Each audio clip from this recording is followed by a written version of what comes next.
Now, when did you first decide that you wanted Boris to be Prime Minister? I thought he was by far and away the best candidate in 2016, and I was going to support him then, had his campaign continued, and I would have carried on supporting him. I'd switched to Michael Gove once Boris had decided not to go for it. And then we saw the difficulties that Theresa May got into, and it became absolutely clear to me that there was only one candidate who could possibly deliver for us and have the charisma and reach that Boris Johnson has, that successfully won the 2019 election, dealt with Brexit and so on. As long as there was a contest and he was a runner, he was somebody I was going to back.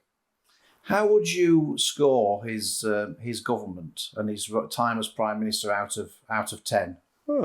I think his government has been extremely successful, even in the areas where I have been slightly more cautious.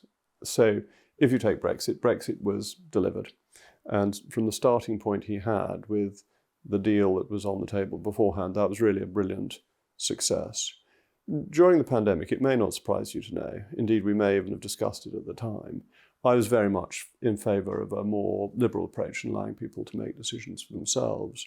Nonetheless, I think the PM got all the big choices right and did what he almost had to do. There was much less discretion over it than I think you or I would have liked, because if you're being told by all the senior advisors who are meant to know about this sort of thing that you will kill people if you don't have a lockdown, you're taking a huge risk in not having a lockdown. And obviously he got the decision over the vaccine right.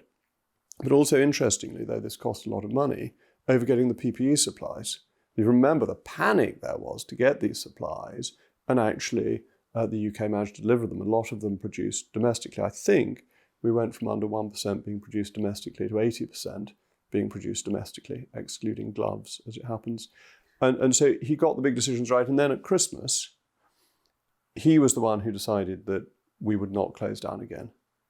And that was proved to be the right decision, because Scotland, Wales and Northern Ireland did close down with no better result than we had in England. And all the advice was telling him not to from the experts. But he made the bold decision. He thought the British people could be trusted to make decisions for themselves. And that had a huge benefit economically and societally. So he got that right, and he got Ukraine right, which I think is one of the biggest foreign policy decisions of our lifetimes, possibly the biggest foreign policy decision since the Falklands. So really important things he's got right. The area where I think the government has not been so strong is on economic policy. But there's somebody else that I would blame for that. So if I was to be critical of the Boris Johnson government and his record, I would say we had the lockdowns, which, a socialist would have been proud of the restrictions on people's They all freedoms. Voted for it. They were that proud of it. Absolutely. That we had the, as you've just alluded to, the highest burden of taxation probably on record, and he's the First Lord of the Treasury. We've had the banning of buy one, get one free offers that he brought forward, and all this sort of nanny state kind of stuff. We left the EU, as you said, but we still had the Northern Ireland Protocol, which is carved up the United Kingdom.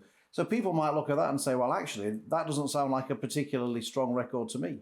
Well, I think if we talk about the Northern Ireland Protocol, we got Brexit done, and we're now dealing with the Northern Ireland Protocol. And that actually the one person who has been pushing that most strongly is Liz Truss, who, as everyone remembers, voted Remain and has shown herself to be somebody who can put Brexit into practice. I share your concern on the tax burden. I thought the national insurance increase was a mistake. I argued strongly against it. Actually, there was quite an amusing circumstance. After the cabinet that approved it, I went on to another meeting with the chief whip and suddenly realised I'd left my telephone outside the cabinet room, went back to get it, and then came out of Downing Street half an hour after everybody else, and I got a message from Sky News saying, was I being persuaded out of resigning? No, not at all.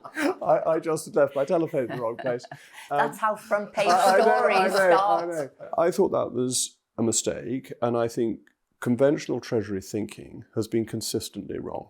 So for 2021-22, the Treasury thought the deficit would be £106 billion worse than it actually was. Tax revenues have come in ahead of expectations in